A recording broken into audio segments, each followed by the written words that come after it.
we've been building him up as a starter. What kind of went wrong with the bats, I guess, until the 8th inning? Yeah, we weren't very engaged offensively until the 8th inning, but I got to give credit to Central Arkansas's pitching. I thought they came right after us. There was no real surprises, but we didn't engage with the fastball very well. So until later in the game, but it was too late. And they made some good offensive plays too. You going back to that early inning where Nolan hit a line drive the other way, Davis hit a line drive the other way, the ball that was caught by McKenzie.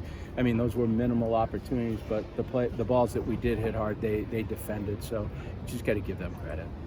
Do you feel like your guys pitched better than the scoreboard showed today? Yeah, but the little mistakes we made kind of added up. Those walks both scored, the drop ball scored.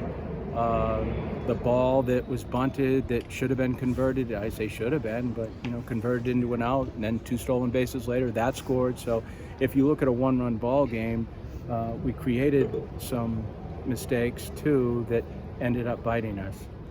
Was the running game, was that on not holding guys on or not getting the ball out of the catcher's glove in time, or what was that?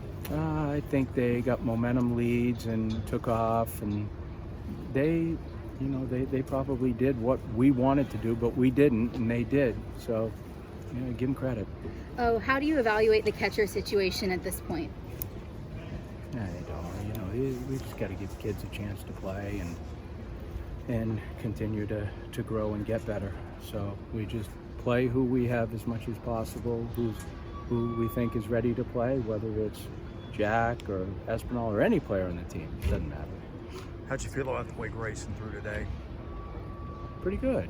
Yeah, I thought it was pretty good. I don't know what the stats were, but I think we had 5 or 6, 1, 2, 3 innings. We struck out a bunch of guys, but Chris, it's like if we made a mistake, we ended up paying for it today. It was just one of those games, and we did. It's kind of baseball, but hey, listen, they drove all the way down here. They come in our ballpark and they beat Vanderbilt, so you got to give them credit. Are those easier to take or kind of harder to swallow out when it's kind of like a death by paper cuts game? You've known me for 21 years, and you kind of know what this is like. Yeah. Death by paper cut, torture, whatever you want to call it. What kind of improvement have you seen from Vastine early in the season? He's just playing with more confidence, more at bats. He's just a good little player. Anything else, Coach?